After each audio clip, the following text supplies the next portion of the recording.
नमस्कार। मैं वी के शास्त्री अपने चैनल के माध्यम से आप सभी दर्शकों का बहुत बहुत स्वागत करता हूं। जैसा कि मैं आपको गज केसरी राजयोग के वीडियो के माध्यम से हर माह में बनने वाले शुभ योगों, शुभ मुहूर्त की जानकारी देता रहता हूं, उसी क्रम में आज के वीडियो में बात करेंगे मिथुन राशि के जातकों की कुंडली में जून 2023 में अलग अलग डेट्स पर बनने वाले गज केसरी राजयोगों के बारे में। मैं आपको ये भी बताऊंगा कि ये राजयोग आपकी कुंडली में किन किन डेट्स पर और किन किन भाव में बन रहा है, ताकि आप उसी के अनुसार अपनी प्लानिंग कर सकें। देखिए, गज केसरी राजयोग देवगुरु बृहस्पति और चंद्रमा की युति या दृष्टि संबंध से बनता है। इसके अलावा ये राजयोग चंद्रमा पर बुध और शुक्र की दृष्टि पड़ने से भी बनता है। ये इतना श्रेष्ठ राजयोग होता है कि अगर किसी जातक की जन्म कुंडली में बन जाए तो उसे धन संपदा, संतान सुख, स्त्री सुख, माता पिता, भाई बहनों का सुख, मान सम्मान, यश, कीर्ति, ये सब कुछ जीवन भर अनायास मिलता रहता है। जहाँ तक गोचर कुंडली की बात है तो ये राजयोग हर व्यक्ति की गोचर कुंडली में हर महीने कुछ विशेष तिथियों पर बनता है, लेकिन आपको इसकी जानकारी नहीं हो पाती, इसलिए आप इसका लाभ नहीं ले पाते। वीडियो के थंबनेल में डबल गज केसरी राजयोग इसलिए लिखा है क्योंकि जून के महीने में ये राजयोग देवगुरु बृहस्पति के अलावा शुक्र के द्वारा भी बनेगा। ये राजयोग इतना श्रेष्ठ राजयोग होता है कि इस राजयोग के दौरान किसी भी शुभ कार्य की शुरुआत की जाए, जैसे कि आपको कोई प्रॉपर्टी खरीदनी हो, शेयर या गोल्ड में निवेश करना हो, मकान बनवाना हो, वाहन खरीदना हो, किसी जॉब के लिए अप्लाई करना हो, किसी सरकारी योजना से लाभ लेने के लिए आवेदन करना हो, कोई गवर्नमेंट कॉन्ट्रैक्ट लेना हो, किसी गवर्नमेंट प्रोजेक्ट से जुड़ना हो, नए व्यापार व्यवसाय की शुरुआत करनी हो, यात्रा देशाटन पर जाना हो, कोई धार्मिक या मांगलिक आयोजन करना हो या इस तरह का कोई भी अन्य शुभ कार्य, अगर आप इस राजयोग के दौरान उस कार्य की शुरुआत करते हैं तो उसमें सफलता और लाभ के प्रबल योग बनते हैं। इसी उद्देश्य से ये वीडियो अपलोड कर रहा हूँ ताकि आपको शुभ समय की, शुभ मुहूर्त की जानकारी हो सके, आप शुभ समय पर अपने कार्यों की शुरुआत करें और उसका पूरा लाभ उठाएं। ये विश्लेषण आपकी चंद्र राशि के आधार पर किया जा रहा है और वीडियो के अंत में मैं आपको देवगुरु बृहस्पति के उपाय भी बताऊंगा। लेकिन उससे पहले मैं आपको ये ज़रूर समझाऊंगा कि जून के माह मई 2023 में गज केसरी राजयोग आपकी कुंडली में प्रभावी क्यों नहीं था। देखिए, मैं 15 जून की कुंडली के आधार पर ग्रहों का अंश बल आपको दिखाने जा रहा हूँ। यहाँ आप देखिए कि 15 जून को ग्रहों का अंश बल कितना था। देवगुरु बृहस्पति 12 डिग्री, बुध 12 डिग्री, शुक्र 14 डिग्री, शनि 13 डिग्री। 15 जून 2023 की डेट वो डेट है जिस डेट को देवगुरु बृहस्पति युवावस्था में प्रवेश करेंगे, और जब कोई भी ग्रह 12 डिग्री से 18 डिग्री के बीच अंशबल होता है तो वह अपना पूरा फल देने में सक्षम होता है। और राहु 7 डिग्री पर हैं। अब राहु चूँकि वक्री अवस्था में चलते हैं, 7 डिग्री का मतलब यह है कि राहु इस समय वृद्धावस्था में गोचर कर रहे हैं और धीरे धीरे मृत अवस्था की ओर प्रवेश करेंगे। तो राहु का अंशबल कम होता जाएगा, गुरु का अंशबल बढ़ता जाएगा 15 जून के बाद। तो गुरु चांडाल योग निष्प्रभावी हो जाएगा और गज केसरी राजयोग का पूरा लाभ आपको मिलता रहेगा। अब आपका प्रश्न ये होगा कि 15 मई 2023 में मैंने गज केसरी राजयोग का वीडियो अपलोड नहीं किया, क्यों? क्योंकि गुरु अंश बल से कमज़ोर थे, 12 डिग्री से कम थे। राहु का अंश बल अधिक था, राहु मजबूत स्थिति में थे। जब गुरु का अंश बल कम था, राहु मजबूत स्थिति में थे, तो गुरु चांडाल योग पूरी तरह से प्रभावी था और उस स्थिति में गज केसरी राजयोग नहीं बनता। लेकिन अब चूँकि राहु कमज़ोर हो चुके हैं, गुरु मजबूत हो चुके हैं, तो 15 जून के बाद बहुत ही मजबूत, शुभ और प्रभावी गज केसरी राजयोग आपकी कुंडली में बनेगा। और बुध भी मजबूत स्थिति में है, बुध के द्वारा अगर बनता है तो वो भी अत्यंत शुभ होगा। और शुक्र भी अत्यंत मजबूत हैं, 12 से 18 के बीच में है, 14 डिग्री अंश बल है, तो शुक्र के द्वारा भी जो गज केसरी राजयोग बनेगा वो बहुत ही मजबूत और शुभ फल देने वाला होगा। अब बात करते हैं अलग अलग राशियों की कुंडली में बनने वाले राजयोगों के बारे में। तो ये है मिथुन राशि के जातकों की कुंडली। शुक्र का गोचर कुंडली के धन के भाव में है और देवगुरु का गोचर कुंडली के लाभ के भाव में है। दो ऐसे ग्रह जो धन के कारक हैं वो लाभ के भाव में और धन के भाव में गोचर कर रहे हैं। माह जून का पहला जो गज केसरी राजयोग बनेगा वो देवगुरु बृहस्पति के द्वारा नहीं बल्कि शुक्र के द्वारा बनेगा और उसकी डेट है 6 जून। 6 जून को प्रातः 4:40 पर चंद्रमा का गोचर मकर राशि में होगा। कुंडली के अष्टम भाव में शुक्र की दृष्टि चंद्रमा पर पड़ेगी और गज केसरी राजयोग बनेगा। और ये राजयोग आपकी कुंडली में 9 जून प्रातः 6:02 तक प्रभावी रहेगा। ये जो राजयोग है, ये जो टाइम पीरियड है 6 जून से 9 जून का, ये धन अर्जन और धन की बचत की दृष्टि से बहुत ही महत्वपूर्ण है। शुक्र विदेश भाव के स्वामी होकर के धन के भाव में गोचर कर रहे हैं, तो इसका सीधा सा अर्थ ये हुआ कि आपको इस समय विदेशों से धन की प्राप्ति होगी, विदेशी व्यापार से आपको लाभ होगा। और आप शुक्र से संबंधित यानी कला से संबंधित संगीत, नृत्य, अभिनय, गायन, वादन, एक्टिंग, इन सब क्षेत्रों में विदेश जाकर के अपनी कला का प्रदर्शन भी करेंगे और वहाँ से आपको प्रचुर मात्रा में धन की प्राप्ति का योग बनेगा। शुक्र पंचम के स्वामी हैं और पंचम भाव की चीज़ों से भी आपको धन की प्राप्ति होगी। पंचम भाव संतान का है तो संतान से आपको धन का लाभ होगा। आपके संतान को या तो कोई नौकरी मिलेगी या आपकी संतान कोई व्यापार व्यवसाय शुरू कर सकती है। पंचम भाव आपके लव रोमांस का होता है, लव रोमांस से भी आपको धन का लाभ होगा।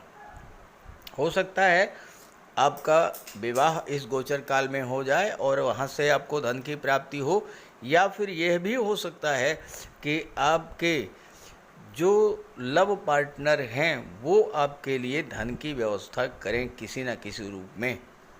इस तरह से आपको धन की प्राप्ति होगी। और शुक्र की दृष्टि अष्टम भाव पर पड़ेगी। हालांकि अष्टम भाव में गज केसरी राजयोग उतना अधिक प्रभावी नहीं होता है, लेकिन अष्टम भाव की चीज़ों से आपको धन की प्राप्ति तो होगी ही। इंश्योरेंस के क्षेत्र से, शेयर मार्केट से, लॉटरी से या फिर ससुराल पक्ष से आपको धन की प्राप्ति हो सकती है। कोई पैतृक संपत्ति आपको मिल सकती है, इनहेरिटेंस से आपको धन की प्राप्ति हो सकती है। और चूँकि शुक्र कला और सौंदर्य के कारक हैं तो आपको कला के क्षेत्रों से, सौंदर्य के क्षेत्रों से धन की प्राप्ति हो सकती है 6 जून से 9 जून के बीच में। अगला जो गज केसरी राजयोग बनेगा वो देवगुरु बृहस्पति के द्वारा बनेगा। देवगुरु का बृहस्पति का गोचर कुंडली के अत्यंत महत्वपूर्ण भाव लाभ के भाव में है। आप समय नोट कीजिए, डेट नोट कीजिए, 13 जून बाद दोपहर 1:32 PM चंद्रमा का गोचर मेष राशि में होगा। चंद्रमा लाभ के भाव में गोचर करेंगे। यहाँ पर गुरु और चंद्रमा की युति बनेगी और लाभ के भाव में गज केसरी राजयोग बनेगा। और ये राजयोग आपकी कुंडली में 15 15 जून रात्रि 8:23 तक 8:23 PM तक प्रभावी रहेगा। अब लाभ के भाव में गज केसरी राजयोग बन जाए तो फिर इससे अच्छी स्थिति क्या होगी। हर तरह का लाभ आपको मिलेगा। धन का लाभ तो मिलना ही मिलना है। सबसे बड़ी बात, देवगुरु बृहस्पति सप्तम भाव के स्वामी हैं, तो सप्तम भाव की चीज़ों का लाभ आपको मिलेगा। दाम्पत्य सुखों में वृद्धि होगी। और चूंकि शुक्र पंचम के स्वामी हैं, पंचम लव रोमांस का होता है, और शुक्र के प्रभाव से अगर आप रिलेशन में हैं तो लव रोमांस अत्यंत प्रगाढ़ होगा और उसका लाभ ये मिलेगा कि वो मैरिज में कन्वर्ट हो जाएगा।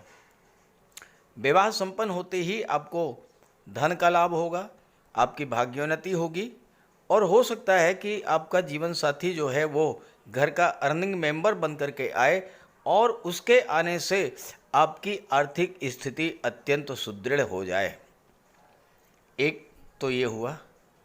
दूसरा लाभ ये मिलेगा कि अगर दाम्पत्य जीवन में किसी तरह का कोई तनाव, कोई कड़वाहट, कोई झगड़ा चल रहा था, कलह की स्थिति थी, वो बिल्कुल दूर हो जाएगी, क्योंकि चंद्रमा आपका मन है। चंद्रमा अत्यंत शीतल सौम्य ग्रह हैं और गुरु के साथ होने से आपके मन पर गुरु का प्रभाव पड़ेगा। आपका ज्ञान, बुद्धि, विवेक जागृत होगा। आप शांत मन से बैठ करके और बात करेंगे, एक दूसरे की भावनाओं को समझेंगे, एक दूसरे की भावनाओं का सम्मान करेंगे। जीवन में कितनी भी बड़ी समस्या हो वो समाप्त होगी। और बिल्कुल यही स्थिति बिजनेस पार्टनर के साथ भी होगी। गुरु की दृष्टि पंचम पर पड़ेगी, जो संतान का भाव होता है, तो आपको संतान की प्राप्ति हो सकती है, संतान का लाभ हो सकता है या संतान से लाभ हो सकता है। आपकी संतान को नौकरी मिल सकती है या आपकी संतान के लिए कोई व्यापार व्यवसाय आप शुरू करा सकते हैं। शिक्षा प्रतियोगिता के क्षेत्र में आपको लाभ हो सकता है। कोई कॉम्पिटिटिव एग्ज़ाम का रिजल्ट आपके पक्ष में आ सकता है, आपको एक नौकरी मिल सकती है। तो लाभ के भाव में गज केसरी राजयोग का बनना अत्यंत श्रेष्ठ फल देने वाला होगा। बात करते हैं अगली डेट के बारे में। अगली डेट है 22 जून। 22 जून को प्रातः 4:18 पर चंद्रमा का गोचर सिंह राशि में होगा। चंद्रमा कुंडली के पराक्रम भाव में गोचर करेंगे। गुरु की पंचम दृष्टि चंद्रमा पर पड़ेगी और गज केसरी राजयोग का निर्माण होगा कुंडली के पराक्रम भाव में। और ये राजयोग आपकी कुंडली में 22 जून से 25 जून तक 4:52 बाद दोपहर 4:52 PM तक प्रभावी रहेगा। अब यहाँ पर तीसरे भाव में गज केसरी राजयोग के बनने से आपके पराक्रम पुरुषार्थ में वृद्धि होगी। और चूंकि गुरु दशम के भी स्वामी हैं, दशम भाव कर्म भाव होता है, तो कार्य क्षेत्र में आप अपने पराक्रम पुरुषार्थ और परिश्रम के बल पर लाभ अर्जित करेंगे। तीसरा भाव टूर एंड ट्रेवल का होता है, यात्राओं का होता है। इस गोचर काल में 22 से 25 जून के बीच में अगर आप कोई छोटी मोटी यात्रा करते हैं तो उस यात्रा से आपको बहुत बड़ा लाभ प्राप्त होगा। तीसरा भाव ऑनलाइन प्लेटफॉर्म का होता है, ऑनलाइन बिजनेस का होता है। और शुक्र विदेश भाव के स्वामी हैं, जो कि धन के कारक हैं। अगर आप ऑनलाइन प्लेटफॉर्म से विदेशों से जुड़ करके कोई व्यापार व्यवसाय करते हैं तो उससे बहुत बड़ा लाभ आपको इस गोचर काल में प्राप्त होने जा रहा है। और शुक्र चूँकि सप्तम के देवगुरु बृहस्पति चूँकि सप्तम के स्वामी हैं, तो आपको सप्तम भाव की चीज़ों से लाभ होगा। सप्तम भाव व्यापार का होता है, तो व्यापार से आपको लाभ होगा। कोई नया व्यापार व्यवसाय अगर आप शुरू करना चाहते हैं तो उससे भी आपको लाभ होगा। चूँकि चंद्रमा की दृष्टि भाग्य के भाव पर पड़ेगी, तो भाग्य का भी आपको पूरा सपोर्ट मिलेगा। जून 2023 का अंतिम गज केसरी राजयोग 27 जून को बनेगा।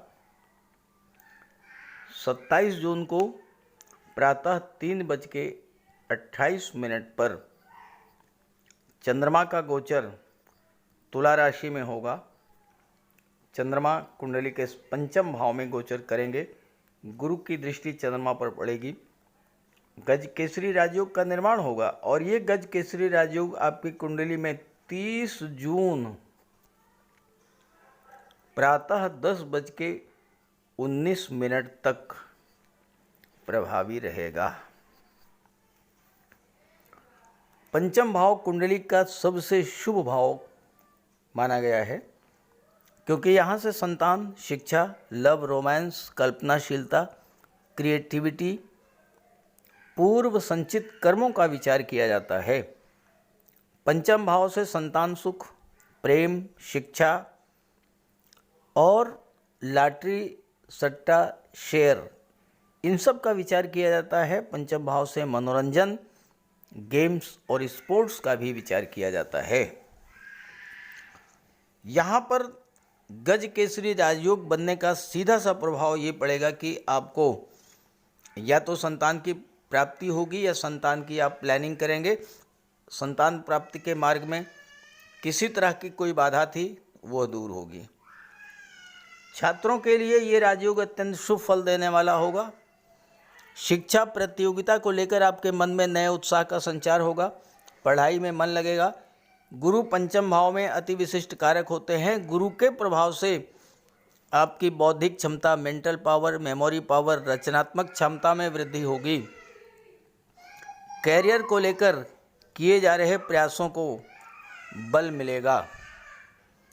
पंचम भाव प्रथम संतान की उत्पत्ति को शो करता है। विवाहित हैं तो संतान की प्लानिंग कर सकते हैं और वो संतान गुरु के समान भव्य व्यक्तित्व की स्वामी होगी। ज्ञानवान, बुद्धिमान, धर्म और ईश्वर में आस्था रखने वाली होगी।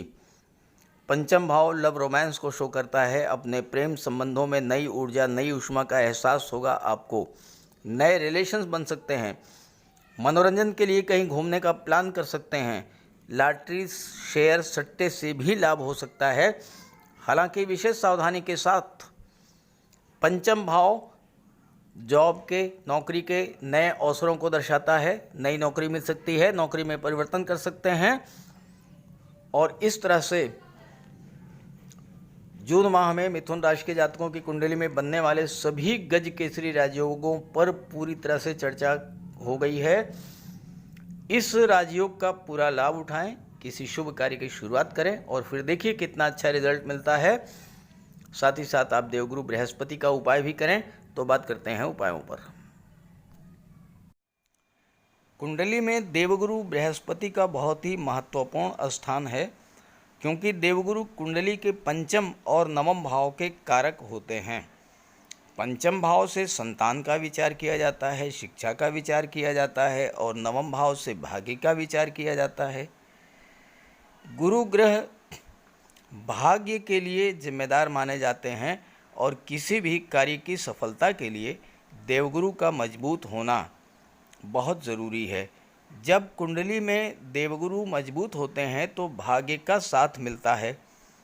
जिस काम में हाथ डालते हैं वो सफल होता है। विवाह समय से होता है। शिक्षा अच्छी मिलती है। गुरु की कृपा रहती है। धन की प्राप्ति होती है। तो देवगुरु के लिए कुछ उपाय बताने जा रहा हूँ। उपाय ज़रूर कीजिएगा। अगर आपकी जन्म कुंडली में गुरु कमज़ोर स्थिति में है तो आपको गुरुवार का व्रत करना चाहिए। स्नान करते समय जल में आधा चम्मच हल्दी डालकर स्नान करें। स्नान के बाद पीले रंग के वस्त्र धारण करें और साथ ही साथ केसर या हल्दी का तिलक लगाएं और गुरुवार के दिन भगवान विष्णु की उपासना करें। घर में केले का एक वृक्ष लगा लें, उसकी पूजा करें, उसकी सेवा करें।